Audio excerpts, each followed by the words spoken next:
Vous êtes bien sur le plateau de la contre-matinale du Média et aujourd'hui, on reçoit le député Béranger Cernon. Bonjour. Bonjour.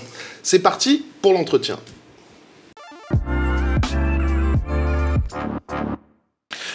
Béranger Cernon, vous êtes député LFI donc de l'Essonne. Et j'avais envie de commencer cet entretien par l'info du jour. C'est Emmanuel Macron qui riposte à Donald Trump, qui a lancé sa guerre commerciale avec une hausse massive des droits de douane.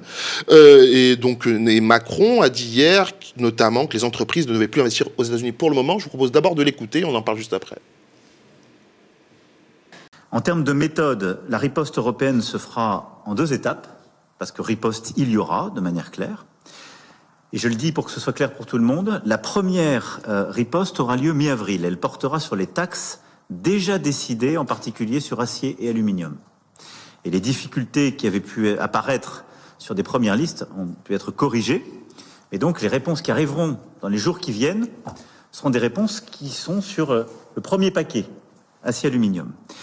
La deuxième réponse, plus massive, celle aux tarifs annoncés hier, se fera à la fin du mois, après une étude précise, secteur par secteur, et un travail avec l'ensemble des États membres et évidemment des filières économiques. Donc je pense que ce qui est important, et c'est tout le travail qu'il faut faire par filière, que les investissements à venir ou que les investissements annoncés ces dernières semaines, ils soient un temps suspendus tant qu'on n'a pas clarifié les choses avec les États-Unis d'Amérique. Parce que quel serait le message d'avoir des grands acteurs européens qui se mettent à investir des milliards d'euros dans l'économie américaine au moment où ils sont en train de nous taper? Donc il faut qu'on ait de la solidarité collective. Béranger Cernon, est-ce que vous croyez à cette riposte française d'Emmanuel Macron? Non, je crois guère à cette riposte et je pense que malheureusement, une fois de plus, il est à côté de ses pompes. Il est à côté de ses pompes parce que, on le voit, on est en train de passer d'un néo-capitalisme avec les États-Unis sur le libre marché, le libre-échange, voilà, la libre concurrence qui est en train entre guillemets, de muter, voilà, sur un néo-impérialisme où on voit un recentrage sur les territoires et une volonté aussi de mainmise sur les matières premières, notamment des États-Unis, puisqu'ils avaient perdu l'hégémonie.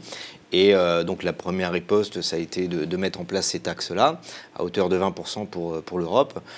Si la réponse de Macron, c'est de faire exactement la même chose, au final, qu'est-ce que va faire les États-Unis? Eux, ils vont encore augmenter de leur côté.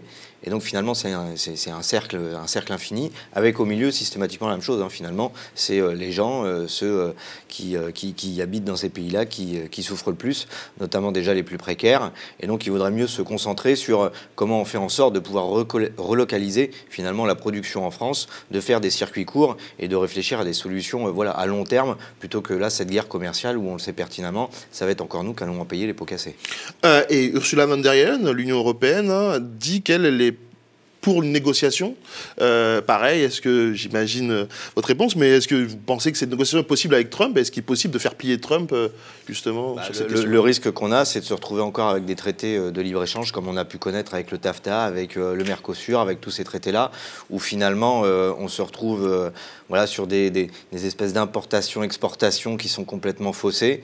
Et puis, systématiquement, finalement, d'une part, ça détruit la santé de la planète, et puis, finalement, il n'y a que les gros qui finissent par s'en sortir. Donc, non, on voit bien que les solutions aujourd'hui, ce serait plutôt de réfléchir à, de faire en sorte que l'Europe soit capable de relocaliser de la production, soit capable de travailler aussi avec des pays qui vont souffrir, finalement, de cet axe-là, parce que nous, 20%, finalement, c'est presque rien par rapport à certains qui vont être taxés 37, voire 49%. Oui, donc ce que vous dites, c'est qu'effectivement, il faut sortir on peut profiter de ce moment-là pour sortir de ce modèle économique-là et proposer autre chose. C'est exactement ça. Il faut sortir du logiciel néo-capitalisme qu'on a depuis X temps, depuis 40 ans, et où on voit bien qu'on est à bout de souffle. Donc oui, il faut sortir de cette logique-là. Par contre, il faut en avoir la volonté. C'est sûr. Hier, des milliers de fonctionnaires sont descendus dans la rue pour dénoncer les coupes budgétaires, la dégradation de leurs conditions de travail. On entend souvent dire parfois qu'ils sont privilégiés, qu'ils ont une sécurité de l'emploi. Mais on le voit malgré tout, malgré ce qu'on peut dire, ils sont quand même dans la rue. Donc les hôpitaux, les écoles, les services administratifs, on a l'impression que la souffrance au travail explose. On a même l'impression que le service public est en mode survie. Est-ce qu'on est face à une fonction publique low cost ? On est clairement sur une fonction publique qui aujourd'hui à l'os. Moi, je ne connais pas un seul fonctionnaire qui vous dit qu'ils sont trop nombreux dans leur service ou qu'ils font rien. Au contraire, ils sont au four et au fourneau. On voit que les 60 milliards de coupes budgétaires qui avaient été annoncés, eh bien, faut pas rêver. Hein. C'est pas des économies qui vont être faites sur je ne sais quoi. Ça va être systématiquement sur la question de la qualité des services publics. Et si on entend beaucoup, il faut enlever les charges, il faut enlever les cotisations sociales, il faut, etc., etc. Il faut bien avoir conscience que tout ça, ça va encore moins financer finalement nos services publics. Les services publics, c'est quelque chose qui doit être accessible à toutes et tous. C'est quelque chose qui doit être voilà, au service des gens. Et aujourd'hui, ceux qui souffrent en premier lieu de ça, c'est d'une part les usagers, mais aussi les fonctionnaires, parce que les fonctionnaires ne peuvent plus finalement faire correctement leur travail. Et je pense que quand on est infirmier, quand on est voilà, dans un service qu'on offre à l'usager, eh ben, la première des choses qu'on aimerait faire, c'est de pouvoir le rendre de bonne manière. Et c'est vrai que quand vous attendez 5 heures, 6 heures, 7 heures aux urgences, quand vous allez dans une préfecture où vous n'avez absolument rien, que vous allez à France Travail, pardon, et vous vous retrouvez devant un ordinateur, et puis on vous dit vous débrouillez, vous vous inscrivez, et puis vous verrez bien ce qui va se passer. Bref, tout ça, forcément, quand vous êtes fonctionnaire, ça vous touche, ça vous marque. Et on voit bien que d'année en année, justement, on a ce glissement vers un service public vraiment de très mauvaise qualité. Et c'est dur parce que moi j'ai été 17 ans cheminot avant d'être député, donc forcément la fonction publique, tout ça je connais bien, et c'est vrai que c'est dur de voir son entreprise se dégrader et les gens vous en vouloir parce que ils ont vous de toute façon en face, alors que nous on n'y est pour rien et que c'est parce qu'il y a eu des choix de fait, de casser ces services publics, de faire en sorte finalement qu'ils soient de mauvaise qualité. On connaît, hein, c'est tout le temps la même ritournelle, c'est-à-dire qu'on a un service public qui fonctionne plutôt bien, on va faire des coupes budgétaires, on va finalement casser ce service de qualité et on va pousser petit à petit les gens à préférer finalement le privé, et puis au final on dit vous voyez ça fonctionne pas, donc on ouvre à la concurrence, et c'est ce qui est en train de se passer un peu partout. Vous le disiez, vous avez travaillé pendant plus de 17 ans en tant que cheminot, et donc face à ces crises dans la fonction publique, les services publics, qu'est-ce que vous proposez, vous, concrètement? Si vous aviez les pleins pouvoirs, qu'est-ce que vous feriez pour améliorer cette situation? Déjà, c'est de faire en sorte que sur des services qui sont essentiels, on arrête cette fameuse ouverture à la concurrence qui, finalement, n'a fait qu'augmenter les prix et a complètement désorganisé les services. L'exemple le plus flagrant, je pense, et qui parle à tout le monde, hein, c'est la hausse de l'électricité et le prix du gaz, où on est à plus de 150%. Si quelqu'un m'explique qu'on a une meilleure qualité, là, faut m'expliquer. Par contre, ce qui est sûr, c'est qu'on paye beaucoup plus. Et quand on voit les bénéfices que, par exemple, fait EDF premier trimestre 2024, qui était à hauteur, je crois, de 6 milliards, on peut se poser la question si on pourrait peut-être pas quand même plutôt baisser nos factures plutôt que de leur permettre de s'en mettre plein les poches. Et puis la deuxième des choses, c'est d'aller chercher finalement de l'argent là où il y en a. Enfin, la France est le pays européen qui verse le plus de dividendes et c'est le deuxième pays au monde. Donc quand on nous explique qu'il n'y a pas d'argent, qu'on ne peut pas financer nos services publics et qu'il faut faire des efforts, il y a un moment où on voit bien que les efforts, c'est tout le temps les mêmes qui le font. Et c'est ceux qui, finalement, n'ont pas d'autre choix que d'aller vers les services publics, parce que d'aller se soigner dans le privé, parce que de prendre ces services-là dans le privé coûte extrêmement cher. Vous le disiez à l'instant, on entend souvent dire que l'État n'a pas d'argent, et pourtant, dans le même temps, il y a des milliards d'euros d'exonération fiscale pour certaines entreprises, aides publiques sans contrepartie. Est-ce que finalement, vous le disiez aussi un peu, c'est pas un problème de priorité budgétaire? C'est un problème de priorité, et puis au-delà des exonérations, évidemment c'est des moyens en moins pour les services publics, pour l'État, c'est la question de quand on donne, qu'est-ce que tu me redonnes toi, finalement? Parce que si c'est pour donner plusieurs centaines de millions, voire milliards d'aides publiques, et finalement annoncer X fermetures de postes, et je pense notamment pour le coup à Auchan, hein, qui a supprimé quasiment 2000 postes, alors qu'ils ont touché des aides publiques, et notamment à travers des crédits d'impôt compétitivité emploi, qui étaient justement dans l'objectif de créer des emplois, on voit bien que ça ne fonctionne pas. Quand dans le même temps, il y a plusieurs centaines de millions, là aussi, de dividendes de reversés, ça ne peut pas fonctionner. Donc les aides publiques, je pense que c'est nécessaire. Par contre, il y a besoin de savoir où c'est qu'on les met et sur quoi on les met. Je pense qu'il y a un certain nombre d'entreprises, notamment les plus grosses, elles n'ont pas forcément besoin de ces aides, alors que les plus petites, elles, en auraient plutôt besoin. Vous parliez à l'instant de la mise en concurrence, et à la RATP, justement, il y a des grèves, notamment à cause de la mise en concurrence. Il y a quelques semaines, on apprenait donc que le franco-allemand Transdev et que l'italien ATM allaient dorénavant exploiter plusieurs lignes de bus. Hier, les conducteurs de la ligne T12, T13 étaient en grève pour dénoncer leurs conditions de travail et la dégradation du service. On sait aussi que dans les régions où la SNCF a été concurrencée, les tarifs ont explosé, les services s'est parfois détérioré. Est-ce que au final, cette mise en concurrence là qu'on voit arriver en Ile-de-France, mais c'est national, on court à la catastrophe. On court clairement à la catastrophe, que ce soit sur le volet social comme sur le volet service public et services rendus aux usagers. L'exemple du T12, T13, pour moi, c'est l'exemple le plus marquant, le plus frappant de ce qui va se passer dans les transports. On a inauguré une ligne, donc le T12, il y a quelques temps. Ça devait fonctionner, ça devait être merveilleux, etc., etc. C'est une véritable catastrophe. Et pire que ça, c'est qu'en plus d'être une catastrophe, avec un taux de régularité absolument catastrophique, avec un manque de personnel, eh bien on se retrouve avec une entreprise, donc Transkéo, qui se retrouve à faire 11 millions de bénéfices, et plutôt que de les réinjecter dans le réseau pour la rénovation, pour améliorer les choses, et dans les salaires, dans les conditions de travail, eh bien ça va être des dividendes reversés à un fonds canadien. On voit bien que finalement, c'est une spoliation de nos biens, de l'argent de monsieur et madame tout le monde, qui va servir à des je ne sais quoi, des fonds de pension, bref, des trucs qui ne vont absolument pas servir au collectif. Donc on voit bien que ça ne peut pas fonctionner et qu'on va aller droit dans le mur. Parce que forcément, on sait comment ils se comportent. La première année, c'est 11 millions, la deuxième année, c'est 15, etc., etc. Donc au bout du bout, eh bien, les conditions de travail des agents se dégradent. On le voit notamment dans les bus où on a énormément de démissions parce que les agents n'en peuvent plus, ne veulent plus travailler dans ces conditions-là. Donc finalement, c'est les usagers qui s'en retrouvent péjorés puisque forcément pas de conducteur, donc pas de bus. Bref, c'est tout un cercle qui est en train de se mettre en place. Et puis, on avait une entreprise, quand même, la RATP, qui avait un savoir-faire. Moi, je ne pense pas que nos anciens, ils étaient plus idiots que nous. Bien au contraire. Ils avaient pensé, voilà, de manière globale, quelque chose d'organisé. Là, on est en train de tout désorganiser, tout découper par ligne. Il ne va plus pouvoir y avoir de mutualisation. Il ne va plus y avoir pouvoir de solidarité aussi entre les différentes lignes qui va permettre, voilà, quand on a une ligne où on a un petit peu plus d'absents, et on compense avec une autre ligne, etc., etc. Bref, on va aller droit dans le mur. Et en plus de ça, ça va nous coûter beaucoup plus cher. Donc finalement, on est perdant sur tous les tableaux. L'ouverture à la concurrence, en réalité, elle vise qu'à une chose, parce que c'est les mêmes bus, ce sera les mêmes conducteurs, parce qu'ils n'ont pas d'autre choix que d'être transférés dans l'entreprise qui a gagné l'appel d'offres. Donc ça, c'est pareil, c'est merveilleux. Au final, ça vise uniquement à baisser les droits des salariés pour pouvoir augmenter les gains et les profits. C'est le seul but, finalement, de l'ouverture à la concurrence. Et vous qui avez été cheminot pendant plusieurs années, vous avez vu arriver ça, ou c'est arrivé soudainement avec des changements de direction ? Comment vous avez... On l'a vu arriver, c'est quelque chose, c'est un process qui date... La première volonté, notamment dans le ferroviaire, c'était 2004, avec l'ouverture à la concurrence dans le fret. Résultat, aujourd'hui, fret SNCF n'existe plus, et on n'a jamais aussi peu transporté de marchandises sur rail. Donc on voit bien déjà que ça ne marche pas. Et voilà, petit à petit, on est en train d'avancer sur ces sujets-là. On a l'arrivée de concurrents Trenitalia, Renfe. Alors là aussi, il faut se poser des questions, parce que Trenitalia arrive, nous explique qu'ils vont faire des petits tarifs. Bon, en réalité, ils ont près de 40% de réduction sur le prix des sillons. Donc, en gros, le péage, comme nous sur l'autoroute, on paye un péage. Bon, et le train, c'est exactement pareil. Donc, 40%.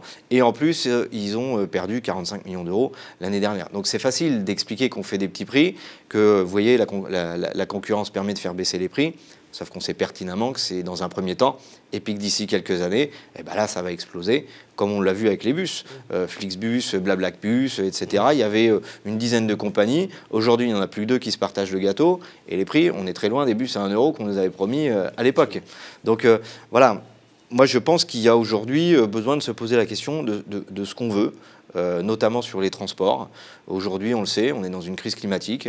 Tout le monde nous explique qu'il faut prendre les transports en commun et qu'il faut changer nos habitudes par rapport à la voiture. Bon, c'est comment on fait pour que les gens, justement, aillent vers le train, aillent vers le bus, vers ces transports en commun, qui permettraient de baisser, évidemment, les gaz à effet de serre. Mais si on veut qu'ils aillent vers les transports en commun, il faut un service de qualité. Et un service de qualité, ça veut dire quoi? Ça veut dire forcément des usagers qui ne payent pas un prix mirobolant. Ça veut dire des usagers qui n'arrivent pas en retard ou je ne sais quoi tous les jours, parce qu'au bout d'un moment, votre employeur il va vous dire écoute, t'es bien gentil, mais moi, arriver tous les jours en retard, c'est pas possible. Et puis, avoir voilà, une cohérence vis-à-vis de ces transports. Aujourd'hui, on ne l'a pas du tout, parce que chacun tire la couverture vers soi. Justement, comment on fait quand on veut que les usagers, justement, prennent fait et cause pour ces grèves ou parfois ces manifestations qu'on voit à la SNCF ou la RATP? Là, on apprend qu'il y a un préavis de grève qui est lancé pour le 17 avril au 2 juin, donc de la SNCF. Comment on fait pour faire en sorte que tout le monde comprenne bien ce qui se passe pour les cheminots actuellement? Je pense qu'il faut prendre le temps et faire l'effort de lire pourquoi on est en grève et pourquoi ces gens se battent finalement. Parce que c'est très facile de les pointer du doigt et dire « Ah bah voilà, ça y est, ils font encore grève, ils nous font chier, on va pas encore avoir de train, etc. etc. » Bon, déjà, c'est pas de notre faute si on a des métiers qui sont entre guillemets essentiels et qui font que quand on fait grève, bah ouais, ça se voit. Voilà. C'est tout le sens du service public, justement, et de ce qu'on est capable d'offrir aux usagers. Mais bien souvent, quand on fait grève, c'est pas pour nous, finalement. C'est pour le bien commun, c'est pour le collectif. Quand on disait que l'arrêt du statut, c'était un véritable danger, parce que les gens toutes les entreprises allaient jouer à la surenchère. Et bien, c'est ce qui se passe aujourd'hui dans les bus, où on voit énormément de démissions de gens qui partent de telle à telle société, parce que justement, ils s'y retrouvent plus ailleurs que là où ils étaient. Aujourd'hui, dans le ferroviaire, c'est exactement la même chose, ce qui va se passer avec l'arrêt du statut et le fait que chacun va tirer la couverture vers soi. Ce qui est en train de se passer également, c'est qu'on a des entreprises qui aujourd'hui sont dans une logique de rentabilité, ce qui n'était pas le cas auparavant. Et donc forcément, les prix des billets étaient déjà beaucoup moins élevés, et puis les conditions de travail, les conditions de salaire aussi, le pouvoir d'achat étaient différents. Et quand vous avez une entreprise comme la SNCF qui fait 1,6 milliard de bénéfices, et je pense que beaucoup d'entreprises du CAC 40 d'ailleurs aimeraient bien faire autant, et que derrière on vous explique que pendant 8 ans vous avez eu un gel des salaires, et que vous allez voir vos conditions de travail évoluer, qu'il va falloir faire un peu plus, etc., etc., forcément ça ne peut pas marcher, ça ne peut pas fonctionner, parce que personne ne s'y retrouve. Et moi souvent ce que je dis, c'est si votre guichet est fermé, c'est pas parce qu'on est en grève. Par contre, on fait grève pour qu'il soit pas fermé. Ouais. Et là, donc, que réclament, là vous voulez un peu l'expliquer, mais si on pouvait schématiser, que réclament les cheminots actuellement, là, justement, sur ce préavis de grève à venir? Aujourd'hui, on a ce qu'on appelle une prime traction, parce qu'aujourd'hui, on a des salaires qui sont énormément individualisés dans ces métiers-là, que ce soit la SNCF ou la RATP d'ailleurs, et qui fait qu'on se retrouve avec des écarts de salaire très importants en fonction des mois. Déjà, ce qui est très compliqué du coup pour se projeter à long terme. Vous imaginez bien que quand on est en absence, en arrêt maladie ou je ne sais quoi, alors là, c'est une catastrophe. Et en plus, ce sont des primes pour certaines qui ne rentrent pas dans le calcul de la retraite. Donc du jour au lendemain, vous perdez énormément de salaire. Nous, ce qu'on demande, c'est que ces primes-là soient de manière pérenne, inscrites dans le temps, et qu'on n'ait pas des remises en cause systématiques. Parce que ce que je n'ai pas dit, c'est que quand on change d'opérateur, quand on est transféré dans la société qui a remporté l'appel d'offres, eh bien on renégocie une nouvelle fois tous nos droits sociaux. Alors ils nous ont dit un sac à dos social, ça ressemble plus à une banane le truc. Et en fait on renégocie systématiquement la question des grilles de salaire, des primes, etc., etc. Et nous on veut pas ça. On veut que les règles du jeu soient les mêmes du début jusqu'à la fin et qu'on puisse avoir de la visibilité tout simplement. Vous êtes entré en politique, en tout cas pas en politique, mais député depuis juin dernier, suite au remaniement et à la dissolution. Vous êtes, on le dit depuis tout à l'heure, vous étiez cheminot, donc un métier de terrain au cœur des réalités des Français et des usagers. En arrivant à l'Assemblée nationale, est-ce que vous avez senti un décalage finalement avec ce monde politique? Et est-ce que finalement, dans l'inconscient collectif, on dit souvent que les députés sont déconnectés des préoccupations des citoyens. Est-ce que c'est ce que vous avez pu remarquer? En fait, tout dépend de ce qu'on veut faire de son mandat et finalement ce qu'on lui donne comme sens. Moi, je vois, c'est évident, il y a des gens qui sont sur notre planète. Moi, quand je les entendais, par exemple, les discussions sur la fameuse taxe Zuckman, 2% pour les patrimoines de plus de 100 millions, et qui nous expliquaient qu'on allait les ruiner et qu'ils allaient partir, etc. Ça concernait 1500 foyers, ça permettait de récupérer 24 milliards. Et les mêmes qui vous expliquent qu'il n'y a plus de sous, que c'est la catastrophe, etc., etc. Donc, vous arrivez là-dedans, vous dites, mais qu'est-ce qu'il me raconte? Mais qu'est-ce qu'il me raconte? Vous avez l'impression, c'est vraiment caricatural, vraiment caricatural. Et puis, voilà, en tout cas dans mon groupe politique, c'est ce qu'on s'astreint et c'est ce qu'on nous a demandé, c'est d'avoir un pied dedans, un pied dehors, c'est-à-dire un pied à l'Assemblée nationale et un pied dehors pour savoir ce qui se passe, pour sentir aussi les choses et être au plus près du terrain, parce que c'est évident que dans cette espèce de bulle qu'est l'Assemblée nationale et le Sénat, c'est exactement la même chose, hein, on peut très vite décrocher complètement du monde dans lequel on est, de la souffrance des gens, de ce qu'ils vivent au quotidien finalement. Et donc oui, il y a un risque de décrochage. Moi, quand je suis arrivé, j'ai senti que j'étais un peu le poil à gratter. Enfin, voilà, j'arrivais, je venais de remplacer quand même quelqu'un qui était là depuis 27 ans, Nicolas Dupont-Aignan, qui n'a pas du tout les mêmes idées politiques que les miennes, cheminot. première chose qu'on me dit, bon, ici, t'as pas d'amis. Ah bon, je dis, c'est sympa l'ambiance chez vous. Ah, on sait jamais, à tout moment, tu peux prendre un coup de couteau, bon, dans le dos. Ah, je dis, ouais, ok. Pareil, je croise certains députés et tout, qui me disent, oh là là, un député avec des boucles d'oreilles, bah, ça va parler. Je me suis dit, ah ouais, quand même, 2024, on en est là. Enfin, voilà, on sentait vraiment que... mais on s'y fait vite, et puis finalement, on se rend compte qu'on a tout à fait notre place. Et puis que finalement, on est peut-être un peu plus dans le vrai, finalement, que certains qui... Voilà.